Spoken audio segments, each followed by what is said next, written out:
Donc maintenant, on va passer à une nouvelle ambiguïté, Inch'Allah Azzawajal.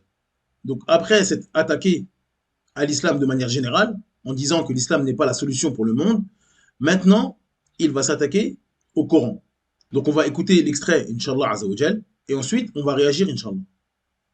Concernant le Coran, il prétend un statut très élevé, bien supérieur à la Bible et ses évangiles, puisqu'il affirme être dicté mot à mot par Dieu, mais c'est absolument faux, et on peut s'en rendre compte facilement. On a maintenant la preuve que le Coran a été écrit par les hommes sur plusieurs siècles. Les manuscrits de Sanaa, par exemple, qui datent de la fin du 7e siècle, qui ont été retrouvés par hasard en 1972, montrent que la version du Coran de l'époque ne contenait pas les sourates 27 à 36 qui ont été ajoutées après. On retrouve la même chose sur un ancien recueil coranique conservé à Berlin. Au même endroit, cette fois-ci, il manque 6 sourates. Vous avez là, parmi beaucoup d'autres, 2 preuves matérielles claires qui montrent que le texte a été écrit, corrigé, complété et trafiqué par étapes au cours du temps. Ce qui s'est fait d'autant plus facilement que le Coran est resté pendant des siècles en une seule langue et sous la domination d'un seul pouvoir politique. Donc dans cet extrait, la personne de la vidéo prétend que le Coran n'est pas la parole divine. Car, encore une fois, on revient à son introduction, où il a prétendu et il a affirmé, selon ses dires, que l'islam reposait sur 4 choses. Et parmi ces 4 choses, c'est la croyance que le Coran est la parole divine. Pour lui, c'est un fondement de l'islam, de croire que le Coran est la parole divine. Et donc, forcément, il va tenter, il essaye, tant bien que mal, de détruire ces 4 piliers qu'il a lui-même imposés à l'islam. Donc, il va tenter de détruire le deuxième pilier qu'il a lui-même imposé aux gens. Et il va dire que le Coran n'est pas la parole divine. Ce n'est pas la parole d'Allah Azzawajal. Mais c'est un livre qui a été rédigé par les hommes sur plus de 200 ans. Donc ça, c'est son ambiguïté. Donc comme d'habitude, on va tenter d'abord de voir l'origine de cette ambiguïté. Donc qu'est-ce qu'il voulait par l'origine de cette ambiguïté? Pourquoi cette personne-là est arrivée à cette conclusion? Quelle est la cause qui a fait qu'il pense que son argument était un argument de poids et que cet argument allait pouvoir discréditer l'islam? Donc, comment il en est venu à là?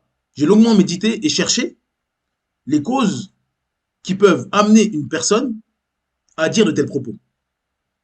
Et j'ai trouvé qu'une seule cause. J'ai cherché, j'ai trouvé qu'une seule cause. La seule cause, selon moi, qui amène une personne à dire ce qu'il a dit, c'est l'ignorance totale de l'islam, de son histoire et du Coran, bien sûr.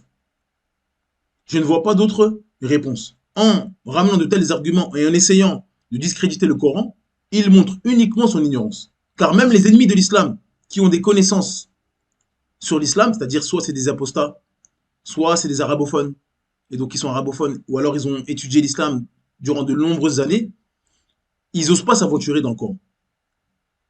Vous allez les voir essayer de discréditer la sunna, en disant la sunna, on ne sait pas, ça a été écrit sur plusieurs années, il y a des hadiths faibles, il y a des hadiths inventés, ou alors ils vont essayer d'imposer leurs mœurs comme étant la vérité, et donc ils vont venir avec certaines mœurs ou certaines croyances ou certains comportements de l'islam en disant, regardez, l'islam c'est mal parce qu'ils autorisent telle ou telle chose.